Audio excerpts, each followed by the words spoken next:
بسم اللہ الرحمن الرحیم. عزیز طلباء السلام علیکم. موضوع ترجمہ کاری کے اوزار. جیسے کہ آپ کو پتہ ہے ترجمہ کاری کا مطلب ترجمہ کرنا اور اوزار کا مطلب وہ ایسے مددگار چیزیں جو ترجمہ کرنے میں سہولت مہیا کرتی ہیں.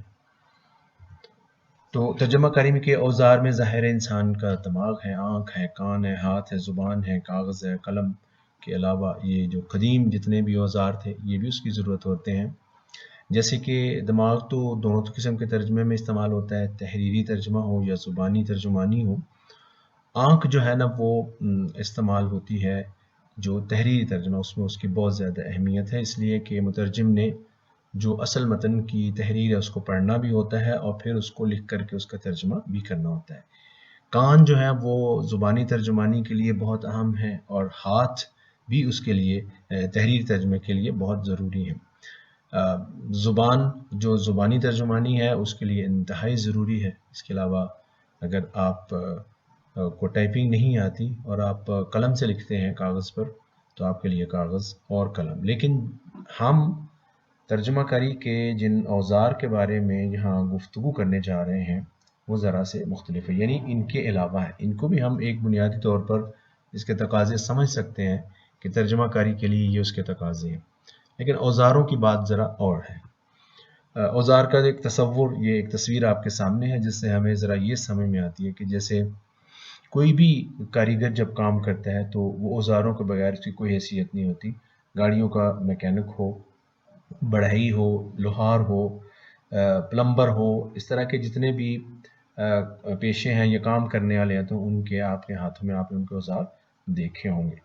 اب مترجم جو ہوتا ہے وہ جیسے تصویر میں مختلف خانوں میں اوزار ڈالے ہوئے اور ہاتھ میں ایک ڈرلنگ مشین پکڑی ہوئی ہے، اس طرح کے اوزار اس کے ہاتھ میں اس طرح سے نظر نہیں آتے. اس کی وجہ یہ ہے کہ مترجم کسی انجن کو ٹھیک نہیں کر رہا ہوتا یا کوئی لکڑی کا کام کر کے دروازہ، فرنیچر، میز، کرسی وغیرہ نہیں بنا رہا ہوتا، یا کسی کو پائپ کو درست نہیں کر رہا ہوتا، پلمبنگ کا کام نہیں کر رہا ہوتا. اس کا کام اس نوعیت کا ہوتا ہے جس سے چونکہ پڑھنے لکھنے کے ساتھ اس کا تعلق رکھتا ہے تو اس کے اوزار اتنے واضح طور پر نظر نہیں آتے کہ وہ اٹھائے پھر رہا ہو اور سب کو اعلان ہو رہا ہو کہ یہ مترجم ہے. تو مترجم جو ہے نا وہ اس کے اوزار یوں سمجھ لیجئے کہ بالعموم اندیکھے ہی ہوتے ہیں. بالعموم میں کہہ رہا ہوں اس لیے کہ بہرحال کچھ اوزار ایسے بھی ہیں جو نظر بھی آتے ہیں لیکن ہر جگہ بہرحال وہ بھی نظر نہیں آتے.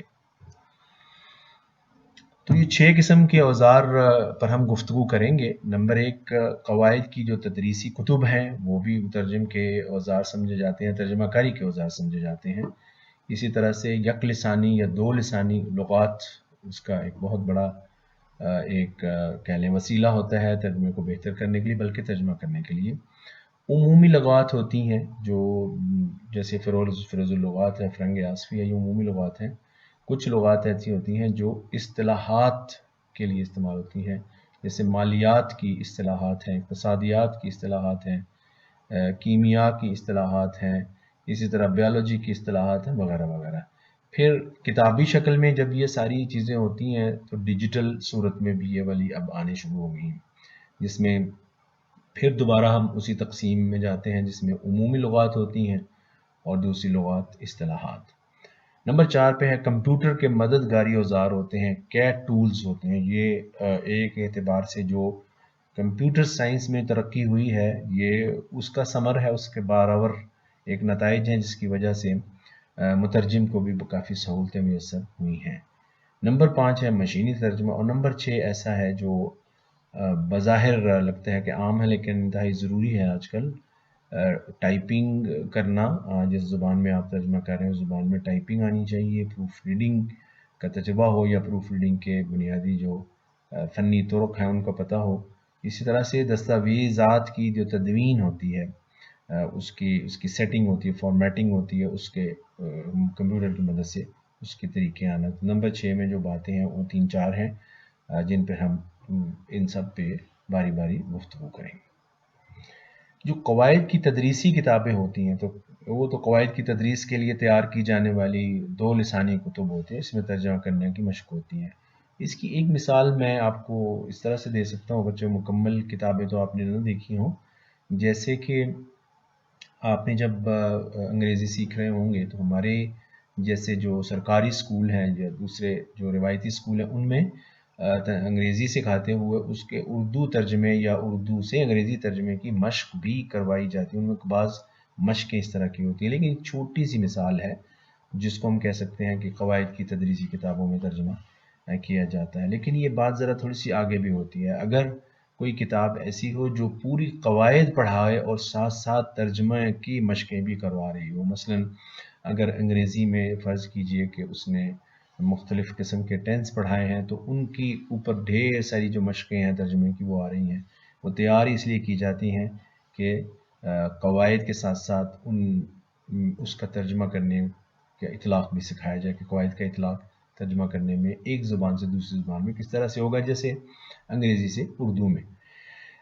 اسی طرح سے بعض کتابیں ایسی ہوتی ہیں، ایک طریقہ تو یہ ہوتا ہے نا آج کل کے زبان سکھانے کا براہ راست طریقہ، ڈائریکٹ میتھڈ کے ذریعے زبان سکھائی جاتی ہے جس میں کسی اور زبان کا استعمال کیے بغیر زبان سکھائی جاتی ہے.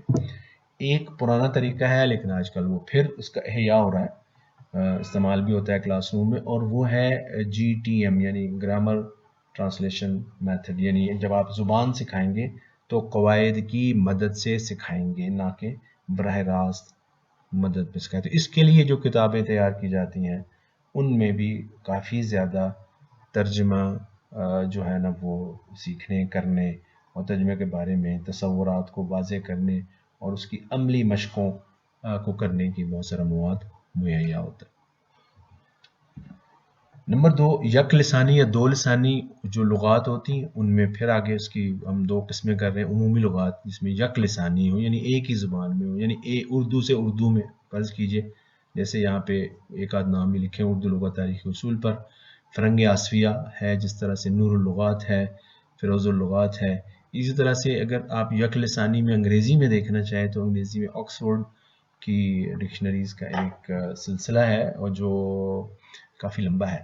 میری معلومات کے مطابق تو 5-6 جو اس کے مختلف قسم کی آکسفورڈ ڈکشنری ہیں جو انگریزی سے انگریزی میں ہیں، ان کو میں جانتا ہوں. اس کے علاوہ اور بہت ساری ہوتی ہوں گی جو مثلا آکسفورڈ کونسائڈ ہے اور کونسائز ہے، آکسفورڈ پاکٹ ڈکشنری ہے، آکسفورڈ لرنر ڈکشنری ہے، آکسفورڈ ہسٹوریکل ڈکشنری ہے. اسی طرح سے یعنی اس کی بے شمار ایسی انہوں نے ورژن نکالے ہوئے ڈکشنریز کے لیے مختلف لوگوں کے لیے مختلف سطح میں استعمال ہوتے ہیں، لیکن وہ انگریزی سے انگریزی میں ہوگا. جیسے اوپر کی جتنی لغات ہیں وہ اردو سے اردو میں اس کی وضاحت ہو رہی ہے.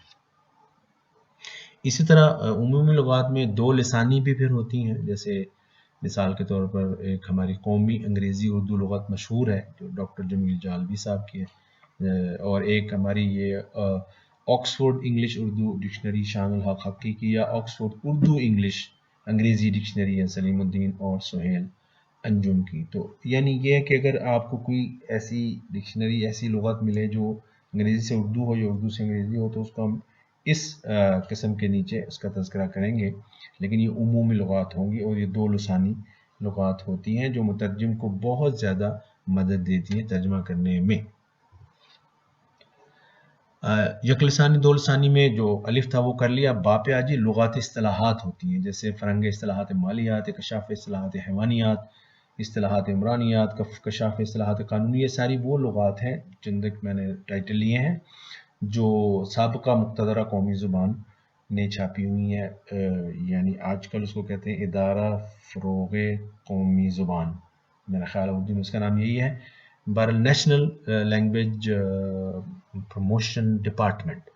یہ یہاں پہ اس کا میں نے لنک بھی نیچے آپ کو دے دیا ہوا ہے، اس پہ آپ جائیں تو آپ کو بہت سارا مواد ملے گا.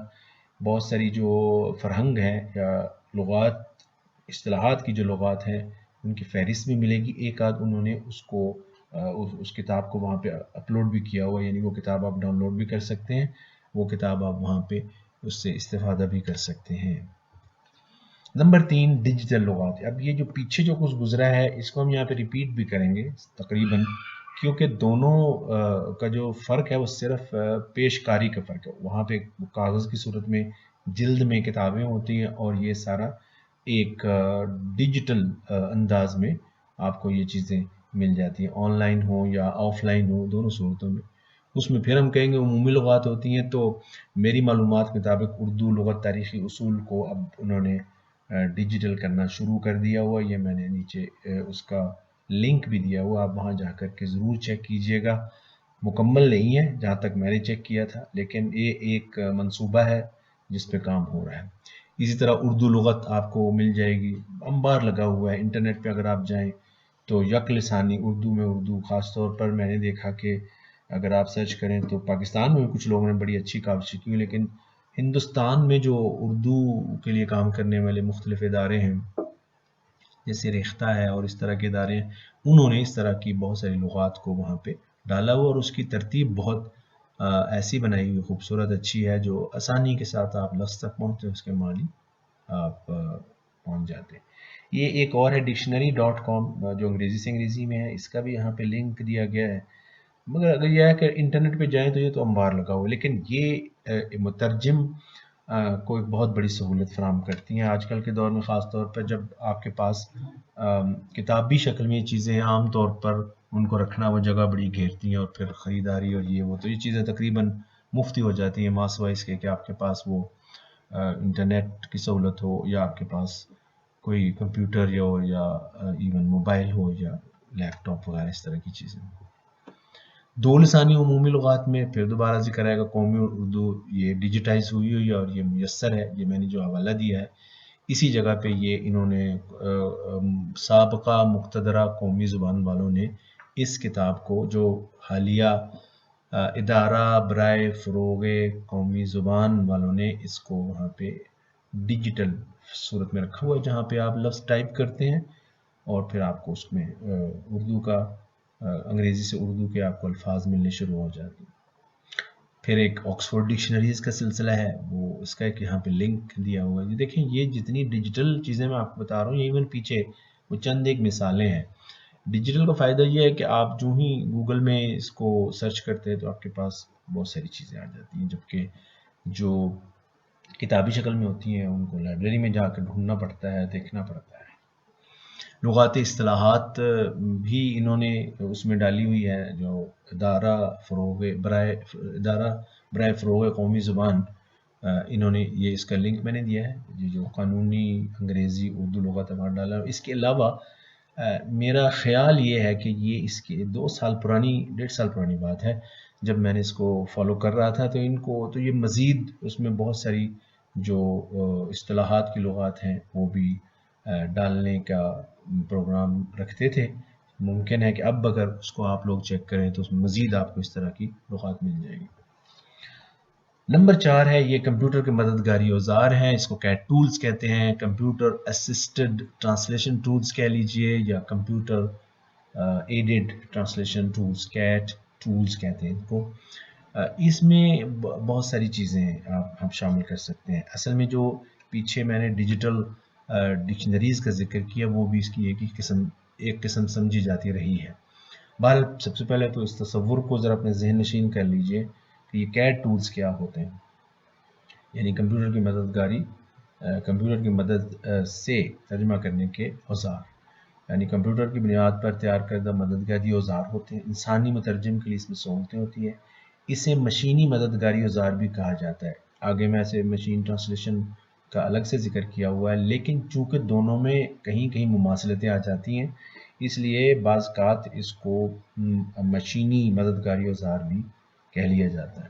لیکن دونوں میں بہرحال فرق بھی ہے. ان میں اور مشین ترجمے میں فرق کیا جاتا ہے. اس کی بے شمار قسمیں ہیں, تو چند ایک قسموں کا میں ذکر یہاں پہ کروں گا.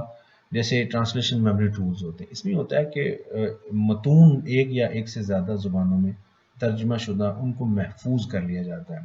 یعنی جو پیچھے جیسے انسانی ذہن ہے, اس نے کچھ الفاظ سیکھے ہوتے تو اس کے ذہن نشین ہو جاتے. اسی طرح کمپیوٹر میں ٹرانسلیشن میموری ٹولز میں وہ جو آپ نے ترجمے کیے ہوتے ہیں یا کسی کے ترجمے کیے ہوئے آپ اپنے اس سسٹم میں ڈالتے ہیں جو ایک پروگرامنگ کے ذریعے تیار کیا جاتا ہے, تو وہ اس طرح سے ڈالے جاتے ہیں کہ جب بھی آپ کو ضرورت ہو آپ اس کو ٹائپ کریں تو اس کی تمام مختلف حوالوں سے اس کی معلومات آپ کے سامنے آ جاتی ہیں. ڈیٹا بیس ہوتا ہے جس میں بہت ساری انفارمیشن محفوظ کی جاتی ہیں. الیکٹرانک ڈکشنری جس کا میں نے تذکرہ پہلے بھی کیا, ڈیجیٹل لغات کو بھی کیٹ ٹولز کے زمرے میں شامل کیا جاتا ہے, ابتدائی کیٹ ٹولز کے زمرے میں شامل کیا جاتا ہے. ٹرمنالوجی ڈیٹا بیسز ہوتے ہیں, یعنی اصطلاحات کے ڈیٹا بیس. دیکھیے ذہن میں رکھیے گا, ڈکشنریز اور چیز ہیں اور جب ہم ڈیٹا بیس یا ٹولز کہتے ہیں تو اس کا مطلب یہ ڈکشنری میں تو آپ نے ایک لفظ لکھا تو اس لفظ کے معنی آپ کے سامنے آ گئے، لیکن جیسے ٹرانسلیشن میموری ہے یا یہ ٹرمینالوجی ڈیٹا بیسز ہیں، اصطلاحات ہیں، یہ صرف یہ نہیں ہے کہ آپ نے اصطلاح لکھی اور اس کے ممکنہ تراجم آپ کے سامنے آ جاتے ہیں، بلکہ اصطلاحات مختلف اس کے پیراگراف سامنے آئے تھے جہاں جہاں ترجمے میں ان کا استعمال کیا گیا ہے مختلف سیاق و سباق میں، کیونکہ ایک ہی لفظ بعض اوقات اصطلاح کے طور پر قانونی طور پر بھی قانون میں استعمال ہوتا ہے، طب میں استعمال ہوتا ہے، مالیات میں استعمال ہوتا ہے، ہر جگہ پہ اس کے جو معنی ہیں، اصطلاحی معنی ہیں، وہ مختلف ہوتے ہیں۔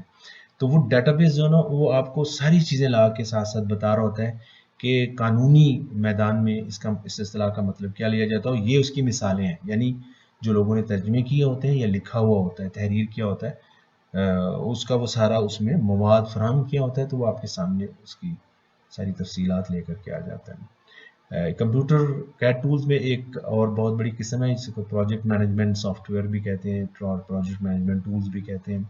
یہ یوں ہوتا ہے کیونکہ آج کل ترجمہ کوئی انفرادی کام رہا نہیں ہے، ایجنسیز بھی ہیں ترجمے کی، بہت سارے ادارے بنے ہوئے ہیں جو تراجم کرتے ہیں۔ ہمارے ہاں ذرا یہ معاملہ ذرا کم ہے، مگر جن لوگوں نے کیٹ ٹولز کا اچھا استعمال کرنا سیکھ لیا ہوا ہے، خاص طور پر جو ترقی یافتہ ممالک ہے، تو ان کے ہاں ٹرانسلیشن پروجیکٹ مینجمنٹ بھی ہوتے ہیں کہ فرض کیجئے کتاب ترجمے کے لیے آ گئی ہے جو 10 جلدوں پر مشتمل ہے، تو ظاہر ہے وہ کسی ایک بندے کو تو نہیں دی جائے گی، وہ کئی لوگوں کے درمیان تقسیم کی جائے گی۔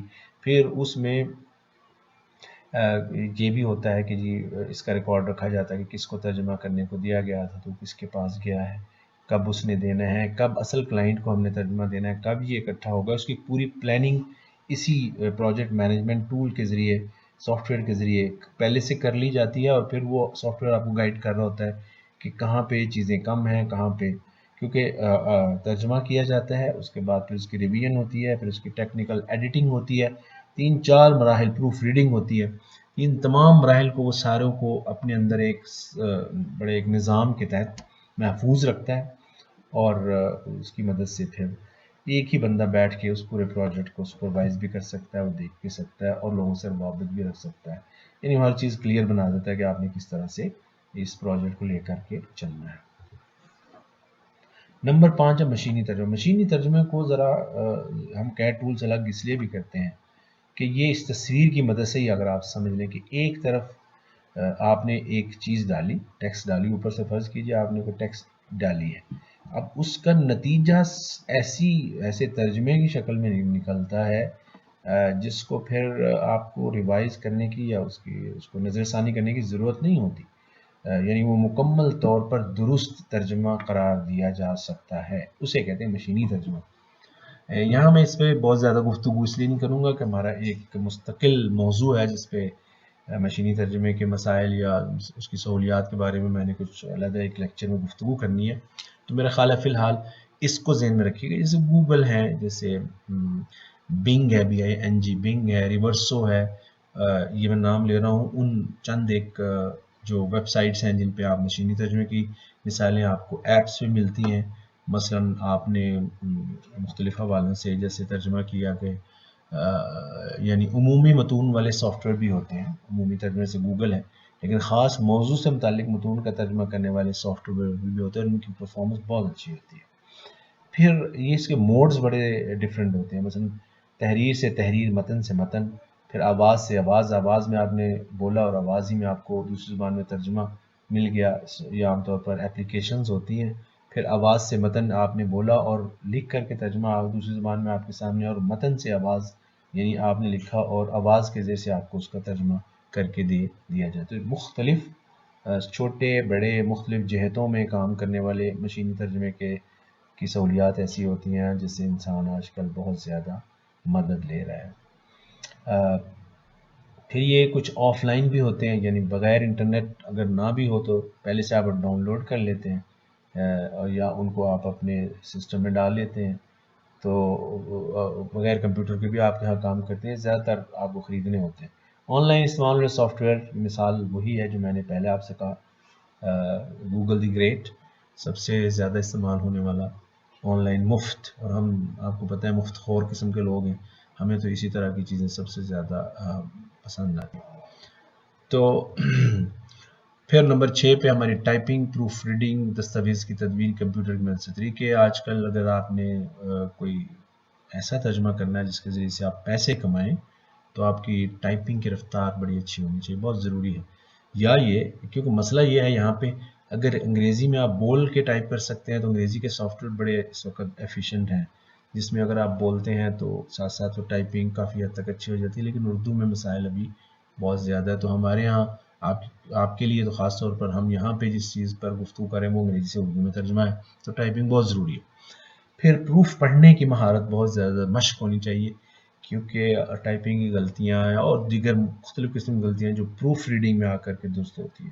پھر تکنیکی امور کا علم اور دستاویزات کی تیاری، جس میں جیسے میں نے آپ کو کہا کہ جو کون سا فونٹ استعمال کریں گے، کتنے الفاظ ایک صفحے پہ آئیں گے، ان کے درمیان کتنی، ہر ایک لائن سطر کے درمیان کتنا فاصلہ ہوگا، کتنا نہیں ہوگا، جو عنوان ہے اس کا سائز کیا ہوگا، بولڈ ہوگا کہ نہیں ہوگا، وغیرہ وغیرہ. اس طرح سے اس کی سیٹنگ کیا ہوگی، کمپوزنگ کیا ہوگی، یعنی یہ چھوٹی سے لے کر بڑی چیزوں تک اس وقت مارکیٹ میں اس کی ضرورت بہت زیادہ سمجھی جاتی ہے.